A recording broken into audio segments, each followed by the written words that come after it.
प्राप्तं पदं प्रथमतः खलु यत्प्रभावात् माङ्गल्यभाजि मधुमाथिनि मन्मथेन मय्यापते तदिह मन्थरमीक्षणार्धं मन्दालसं च मकरालय कन्यका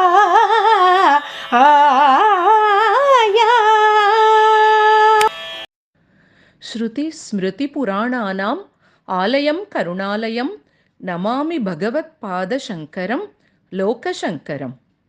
அனைத்து ஆன்மீக நண்பர்களுக்கும் சுஜாவின் அன்பு கலந்த வணக்கம். ஆச்சாரியர் ஆதிசங்கரர் அருளிச் செய்த கனகதாரா ஸ்தோத்திரத்தின் 6வது ஸ்லோகத்தை இன்று நாம் சிந்தனை செய்ய இருக்கின்றோம். பிராப்தம் பதம் பிரதமதः खलु यत् प्रभावात् माङ्गल्यभाजि मधुमातिनि मन्मथेन मयि आपतेत्तदिह मन्थरमीक्षणार्धं मन्दालसं च मकरालय कन्यकायाः.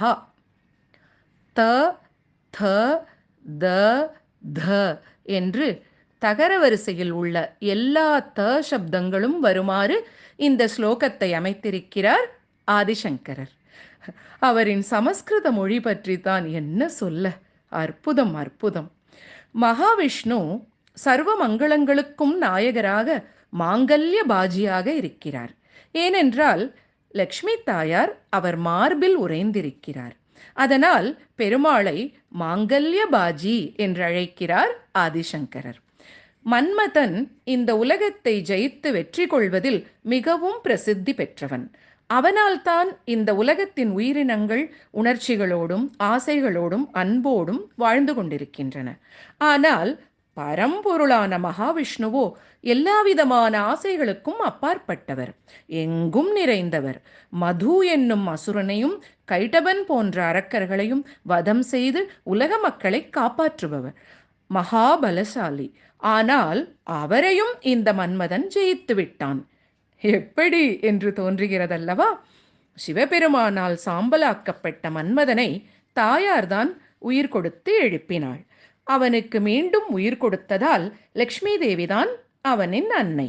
அது மட்டுமல்லாமல் அவன் யார் கண்ணிலும் படாமல் வசிப்பதற்கு இப்பூவுலகில் இடம் கொடுத்தவளும் தாயார்தான். இந்த பூவுலகமே திருமாலின் மார்பு பகுதியில் தானே இருக்கிறது. அந்த மார்பில்தான் தாயாரும் வசிக்கிறார்.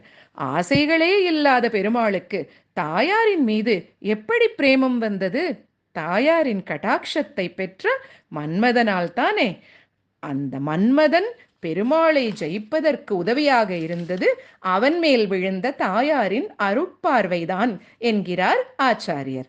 அதைத்தான் பிராப்தம் பதம் பிரதமதः கலு யத் பிரபாவாத் மாங்கல்ய பாஜி மதுமாதினி மன்மதேன என்று ஆச்சாரியர் எல்லாவற்றிற்கும் முதன்மையானவரும் சர்வமங்களங்களுக்கு அதிபதியானவரும் மது போன்ற அசுரர்களை கொன்றவருமான பெருமாளின் மார்பில் வசிக்கும் தாயாரின் கடாட்சத்தால் தான் மன்மதன் பெருமாளை ஜெயிக்க முடிந்தது என்று தாயாரின் பெருமையையும் பெருமாளின் பிரபாவத்தையும் கூறுகிறார். தாயாரின் அந்த கடாட்சம், அந்த கடைக்கண் பார்வை சிறிது மென்மையாகவும் தளர்ந்ததாகவும் அரை கண் மூடியும் மோகத்தை உண்டு பண்ணுவதாயும் இருக்குமாம். அந்த கண்களின் அசைவோ சௌந்தரியமோ இப்படித்தான் என்று வர்ணிக்க முடியாத மகிமையுடையது என்பதைத்தான் ஆச்சாரியர் மந்தரம் ஈக்ஷணார்த்தம் மந்தாலசம் ச மகராலய கன்யகாயாக என்று தாயாரை மகராலய கன்யகா என்று துதிக்கிறார். மகரம் என்றால் முதலை. முதலைதான் வருண பகவானின் வாகனம். அது கடலில் இருக்கும். தாயாரும் கடலிலிருந்து தோன்றியதால் தான் பார்க்கடலிலிருந்து உதித்த கன்னிகை என்ற அர்த்தத்தில் ஆச்சாரியர் மகராலய கன்யகா என்ற நாமத்தில் தாயாரை துதிக்கிறார்.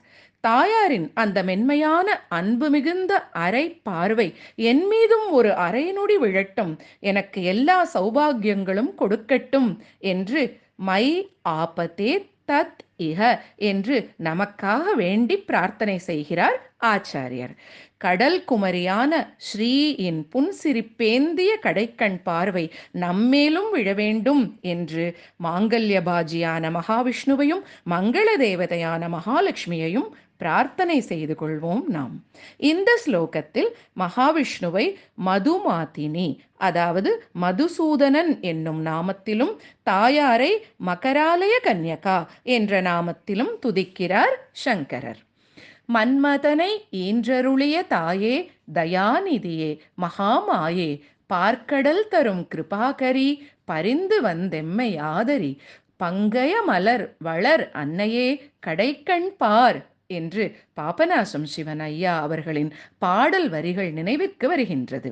ஆச்சாரியரும் இதையேதான் சொல்கிறார். கனகதாரா ஸ்தோத்திரத்தின் இந்த 6வது ஸ்லோகத்தை பாராயணம் செய்து துதித்தால் கணவன் மனைவிக்கு இடையே ஒற்றுமை ஏற்படும், அன்பு பெருகும். துதித்து பலன் பெறுவோம். லக்ஷ்மீ கடாட்சம் பரிபூர்ணம்.